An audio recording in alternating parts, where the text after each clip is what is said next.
अस्सलामुअलैकुम, कैसे हैं आप? उम्मीद करती हूँ आप सब ठीक होंगे। अल्लाह का शुक्र मैं भी ठीक हूँ। और यहाँ पर मैं कर रही थी सफाई, यानी कि झाड़ू टाकी।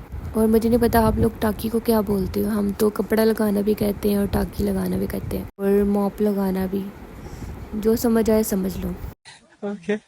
मैं सोई पड़ी थी और एकदम मम्मी की कॉल आई। मैंने कॉल उठाई तो अम्मी ने बताया कि बड़ी खाला आ रही हैं। अम्मी ने बताया कि वो घर से निकल चुके हैं और ये 10 साढ़े 10 का टाइम था। मेरे तो तोते उड़ गए। मैंने कहा घर भी गंदा है और हमने भी नाश्ता भी नहीं किया हुआ, तो ये तो बड़ा मसला हो रहा है। मेरे ख्याल से 100 में से 70% घरों में यही अब रूटीन है। हाँ, जिनके बच्चे स्कूल गोइंग है उनको जल्दी उठना पड़ता है, बाकी जिनके नहीं जाते वो फिर लेट ही उठते हैं। लेट नाश्ता और लेट सारे काम। फिर मैं फटाफट सफाई में लग गई। मैंने कहा क्या पता अभी पहुंचने वाले हों। मैंने कहा पहले ये सफाई वाला काम ख़त्म करूं, फिर देखते हैं बाकी काम।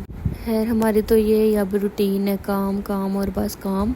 और वो लड़कियां जो अनमैरिड हैं, वो हम मैरिड लड़कियों के बारे में सोचेंगे कि इनकी लाइफ में क्या चल रहा है क्या नहीं। तो जब वो शादी करेंगी फिर उनका दिल करेगा हम दोबारा वही लाइफ में आ जाएं, शादी से पहले वाली लाइफ में। लड़की को भी इंजॉय कर लो, शादी के बाद यही सब होने वाला जो हमारे साथ हो रहा है। मौजा मार लो जिनिया मारनी है जे। यहाँ पर मेरा बेटा दे रहा था मामा ने सफाई ठीक की है कि नहीं। इसीलिए कहते हैं ना घर को हर वक्त साफ रखना चाहिए, अचानक कोई मेहमान भी आ सकता है। इसके बाद मैं आ चुकी थी ड्राइंग रूम में। ड्राइंग रूम में आपको दिखा रही थी, इसको भी मैंने क्लीन कर लिया था और डस्टिंग वगैरह कर ली थी। टेबल पे बहुत ज़्यादा डस्ट पड़ी हुई थी और ये वाला एरिया मैंने वॉश किया था, क्योंकि हमारे नेबर्स जो हैं कंस्ट्रक्शन का काम करवा रहे हैं, तो उस वजह से मिट्टी जो है हमारे घरों में आ जाती है। और काम शाम करने के बाद मैंने सोचा कि मैं मैक्रोनी बना लूँ मेहमानों के लिए, तो जब वो आएंगे तो उनको कोल्ड ड्रिंक के साथ मैक्रोनी सर्व करेंगे। खैर ऐसा हुआ कि उनको एक दो रिलेटिव की तरफ भी जाना था, तो वो उनको ना लंच पे ले गए थे बाहर। तो हम तो वेट कर कर कर कर के हमें पता था कि वो जल्दी पहुंच जाएंगे, लेकिन तो हमारे साथ मोए मोए हो गया।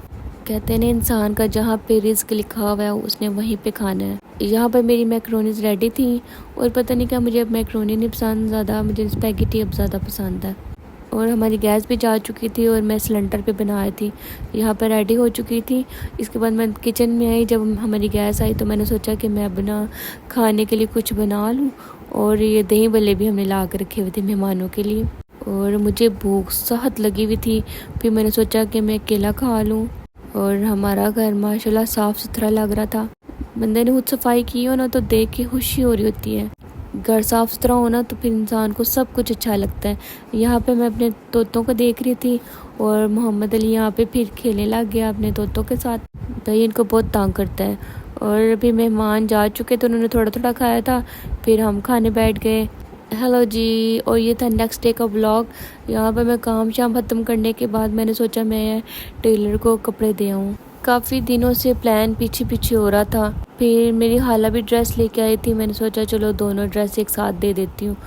और आज मेरी तबीयत भी ठीक नहीं थी और मुझे फिर से डेंटल इशू हुआ है, दांतों में दर्द था, तो कुछ भी करने को दिल नहीं था। और यहाँ पर ये बच्चा बैठा था, पता नहीं क्या सोच रहा था। और पठानों के बच्चे कितने खूबसूरत होते हैं, बेचारे ऐसे पल जाते हैं। और हम अपने बच्चों को इतनी केयर करते हैं, इतनी केयर करते हैं, फिर भी हमारे बच्चे बीमार हो जाते हैं।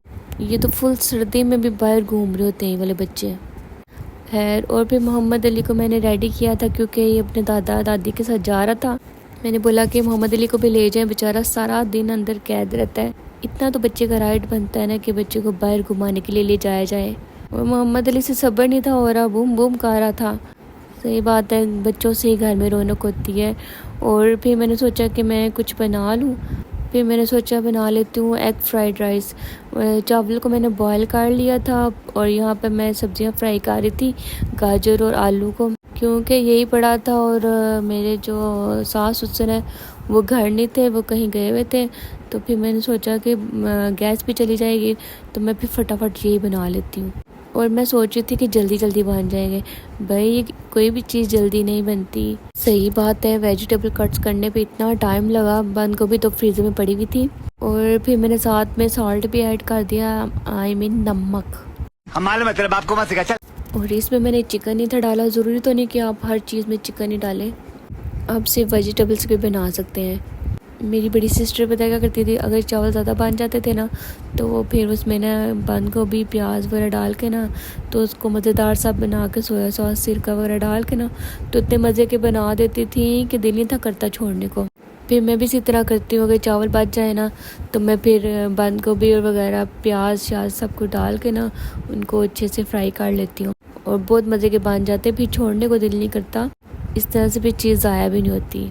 और फिर मैंने इसमें ब्लैक पेपर डाले और कुटी लाल मिर्च डाली, थोड़ी सी हल्दी डाली और ऑरिगेनो डाला। इसको मैं अच्छी तरह से मिक्स कर रही थी और खुशबू तो बहुत प्यारी आ रही थी। फिर मैंने इसमें शिमला मिर्च भी डाल दी। शिमला मिर्च मुझे ख़ास पसंद नहीं। हाँ, मेरी अम्मी ने एक दफ़ा ना चिकन कीमा और शिमला मिर्च बनाई थी, बहुत मज़े की बनी थी और वैसे भी माँ के हाथ की बनी थी तो और भी टेस्टी लग रही थी। यहाँ पे मैं डाली थी सोया सॉस और फिर मैंने इसमें डाला था थोड़ा सा सिरका। सिरके से मुझे एक बात याद आई, कुछ दिन पहले की बात है, मैं ना दाल को ना तड़का लगा के ना तो बीच में ना नींबू स्क्वीज़ कर रही थी और मेरे जो अब्बू है ना, ससुर अब्बू, उन्होंने ना देख लिया कि मैंने ना नींबू स्क्वीज़ किया है तो उनको सच चिढ़ है ये खट्टे से खाने में। खट्टा अगर डालें ना हम तो कहते हैं क्या खट्टे से खाना ख़राब कर दिया। उन्होंने फिर वो दाल नहीं खाई, फिर मैंने उनको लदा से नींबू के बगैर वाली दोबारा से तड़का लगा के दिया। फिर आज भी मैं सोच रही थी अगर वो देख लेते तो उन्हें चावल खाने थे। खैर उन्होंने चावल नहीं खाए ये वाले, क्योंकि वो जहाँ गए हुए थे ना तो वहाँ से वो खाना खा के आए थे, इसीलिए मैंने थोड़ा सा सिरका डाला था, ज़्यादा नहीं, अगर वो खाएं भी तो उनको फील ना हो। फिर मैंने बीच में अंडा डाला, अंडे को मैं फ्राई कर रही थी और हमने ये चावल ऐसे खाने थे इसलिए मैंने इनको थोड़ा कलर दिया। अगर मैं चिट्टे चिट्टे बनाती ना तो फिर सबने नहरे करने थे, क्योंकि हमारे घर में सब ना स्पाइसी खाते हैं थोड़ी चीज़ ना, तो अगर ऐसे रूखी सूखी बनाए ना तो फिर सारे नखरे करते हैं कि ये क्या मरीज़ों वाला खाना बन गया आज घर में। एग फ्राइड राइस में ना इतना कुछ नहीं डालता जितना मैं डाल चुकी थी और वो इसलिए डाला था कि चिटे चिटे जो है ना हमें नहीं पसंद। हाँ, अगर मैं मंचूरियन बनाती ना तो फिर साथ मैंने चिटे चिटे बनाने थे। और यहाँ पे मैंने अंडा भी ऐड कर दिया था और अच्छी तरह से मिक्स कर लिया था और इसको मैं दोबारा दम पे लगा रही थी। ऑलमोस्ट डन ही थे। फिर इस बाद मैंने कहा कि मैं इसको चेक करूँ और ये बहुत ही मज़ेदार थे, सीरियसली बहुत मज़ेदार। जो कुछ भी डाला ना, सही बात है, मैं कामयाब हो चुकी थी।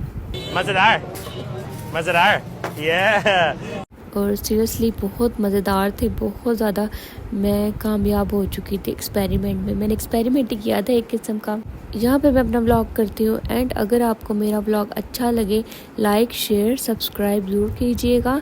मिलती हूँ कल आपसे एक नई वीडियो के साथ, तब तक के लिए अल्लाह हाफिज़। खत्म। Bye bye, tata, good bye.